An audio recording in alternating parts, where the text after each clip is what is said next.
This is your news report for the second stimulus check update and stimulus package update as of Friday, August 7th. The Republicans and Democrats, they still have not reached an agreement for the next stimulus package. President Trump has issued an executive order to ban TikTok in the United States.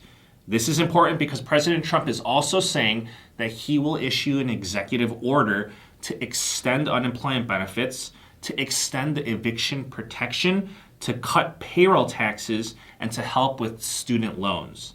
The U.S. jobs report was released. The economy added 1.8 million jobs in July.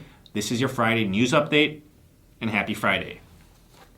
The stimulus negotiations, they are not making progress. The leaders of the Democrats, Nancy Pelosi and Chuck Schumer, they had a meeting with the Trump administration. The meeting was late last night and it lasted for 3 hours.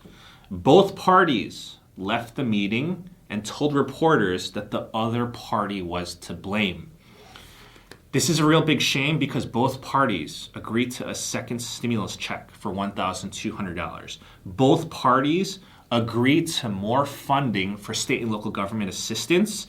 It's just a disagreement for the dollar value. Both parties agreed to the extension of unemployment benefits, and again, here, it's just a dispute over how much. Nancy Pelosi, leader of the Democrats in the House of Representatives, said, "We are very far apart. It's most unfortunate." Chuck Schumer, leader of the Democrats in the Senate, said, "We are very disappointed in the meeting. They were unwilling to meet in the middle." Schumer said that the Republicans, they just want to apply a Band-Aid when the patient needs a major operation. We won't let them pass just the Band-Aid, go home, and leave America bleeding. Nancy Pelosi and Chuck Schumer were negotiating with the White House, represented by Treasury Secretary Steven Mnuchin and Chief of Staff Mark Meadows. Pelosi said that Chief of Staff Mark Meadows slammed his hand on the table and stormed out of the room. Meadows denied the storming out of the room allegation, but not the table slamming. Meadows said, "I don't know what she's talking about. I didn't walk out of any meeting all day." Treasury Secretary Steven Mnuchin said, "I think there's a lot of issues where we are close to a compromised position. I think there's a handful of very big issues that we are still very far apart on." Senate Majority Leader Mitch McConnell told the senators on the Senate floor that they could go home for a 3-day vacation, for a 3-day weekend. However, McConnell says that the senators are not officially on vacation. The House of Representatives, they've already started their vacation last week, so they've already been away. President Trump is threatening to use his executive powers if no agreement is reached and Congress does not act. President Trump said, "I've notified my staff to continue working on an executive order with respect to a payroll tax cut, eviction protections, unemployment extensions, and student loan forgiveness options." Trump is threatening to take action in order to put pressure on the Democrats to negotiate more.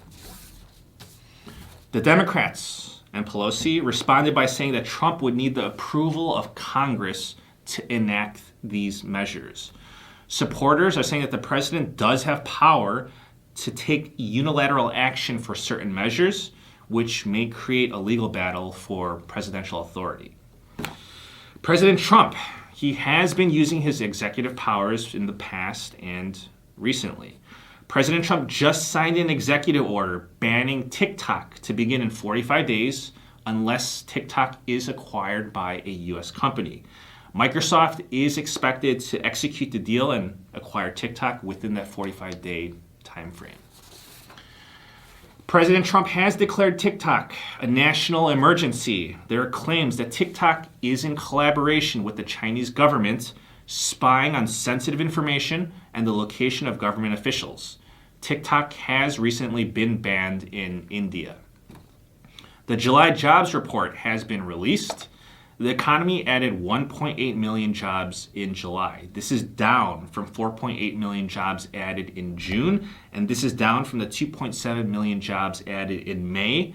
The unemployment rate now stands at 10.2% in July, which is down from the 11.1% in June.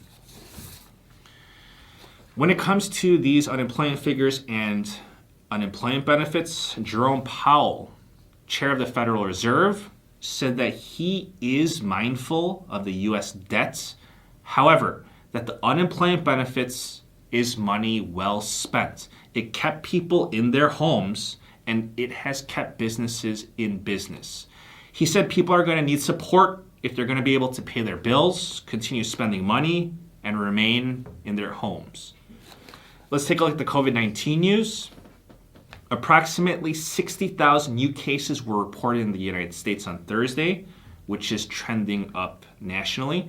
Outbreaks are occurring around the world. Peru is recording case counts at an all-time high. Cases are accelerating in Brazil and Mexico. France and Spain are witnessing spikes to levels not seen in weeks. Governments around the world, they're looking forward to a COVID-19 vaccine.